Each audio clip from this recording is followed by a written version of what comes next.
Hello world, today I am going to talk about the GNU wget command. This quick tutorial explains how to use the wget command on the Linux and Unix like system such as macOS, FreeBSD and other Unix like systems.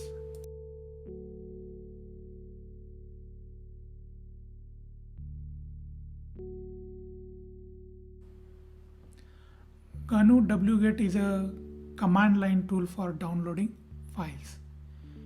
We can download files from various protocols. In addition, wget supports downloading multiple files. We can resume broken downloads. We can limit bandwidth usage. Recursive and background download option is also provided.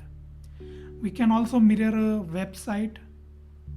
Then we can download files from the password protected area, also known as password protected directory.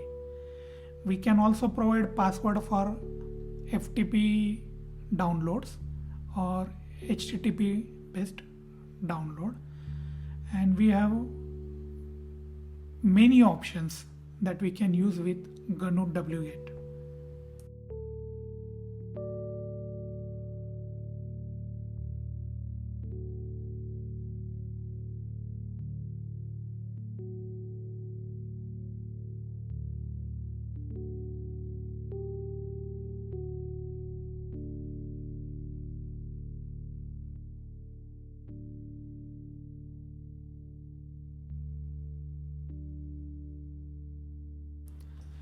By default, wget is installed on Linux. However, it might not be installed on other operating system. So we can install it as follows. If you are using Debian or Ubuntu Linux, open the terminal application, then use the sudo command apt space install space wget. So this will install wget on Debian or Ubuntu Linux. For Red Hat Enterprise Linux and friends, we can use the DNF utility. For FreeBSD Unix, we can use the package command line utility.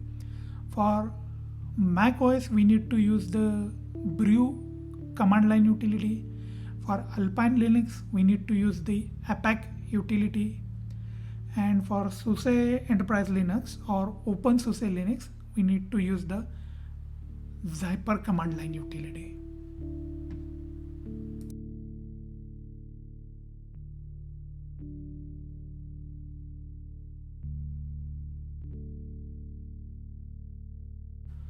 The basic syntax is very simple.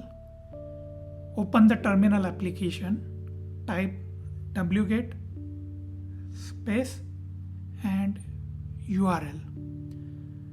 So what is the URL? The URL is where files are located, and it is always the last parameter. For example, wget space https www.nixcraft.com/file.tar.zz. In this example, URL is www.nixcraft.com and file name is file.tar.zz.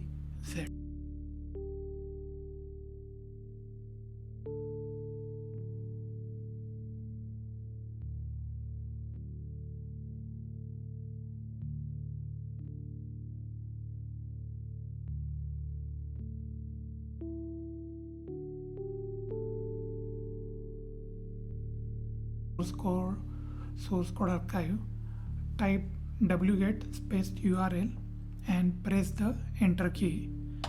The wget started by resolving the cdn.kernel.org's IP address, connecting to the remote server, downloading the file in the current directory. The wget displays the progress bar besides the file name, file size, downloaded speed and the estimated time to complete the download. Now my download is completed. Type the ls command. By default the file saved as linux that kernel version tar.xz. Nevertheless, we can save the downloaded file under a different name as follows. Like, recall the command and all I have to do is type -O and file name, say file1, and again press the enter key. So now again wget displays the progress bar besides the file name, file size, download speed and the estimated time to complete the download. Alright, press the ls key, ls command. So now we have two files, both are same file. So this is how you download a single file using wget.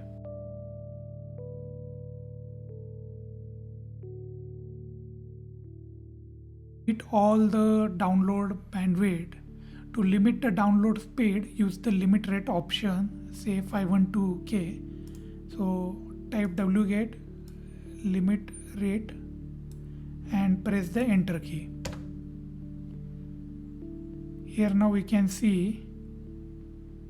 speed is limited. So this is going to take a lot of time, so I'm going to simply cancel this download. So here is my file.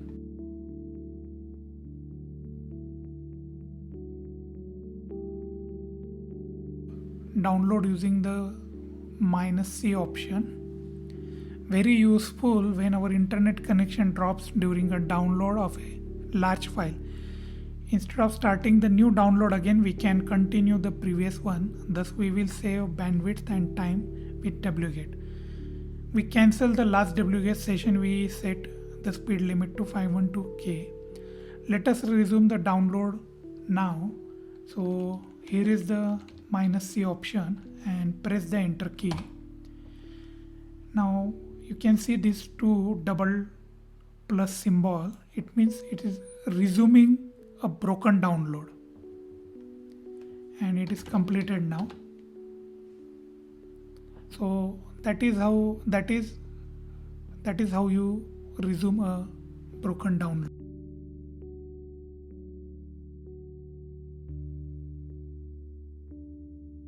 Multiple file using wget. The syntax is very simple. Wget, you can type url1, url2, url3 and press the enter key. Of course, we can put all URL in a file and then download all those files. For instance, I have a file called list.txt, and in that way I got 3 different files, 3 different URLs. So to download multiple files, type wget --i and that file name list.txt and press the enter key. So it will download all those 3 files and we can verify it. So 1, 2, 3. So we just downloaded multiple files using wget.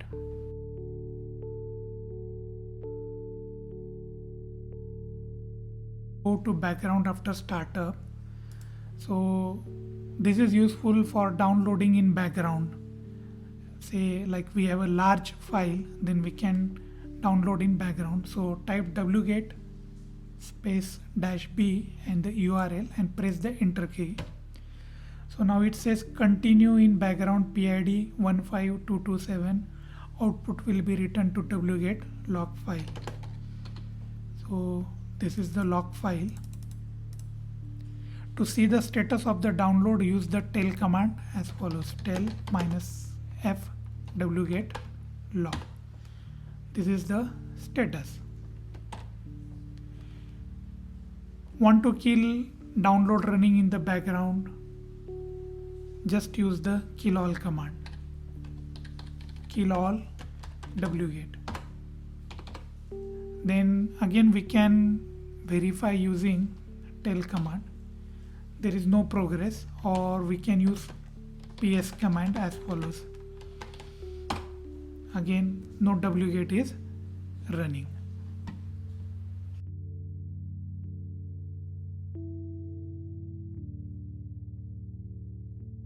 Password for HTTP authentication. When we have a password protected site, for example, we type wget, then HTTP username here, and then we are going to prompt for the password and then press the enter key. I don't have any password protected site right now, so I'm going to cancel this command. Similarly, we can do FTP username and password. So FTP user, then FTP password, and then FTP site. So this is how we can download files from a password protected directory.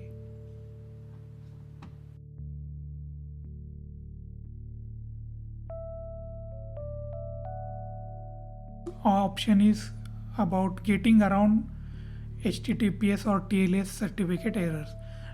In other words, we can download a file over HTTPS from a host that has an invalid TLS or self-signed certificate. So the syntax is wget, then say -- no check certificate, and type the URL and press the enter key.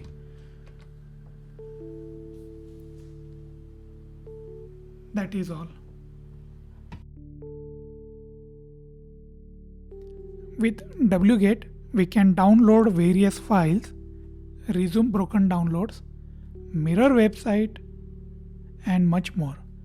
To learn more about wget, please visit the GNU project site, and a detailed tutorial link is in the description box below.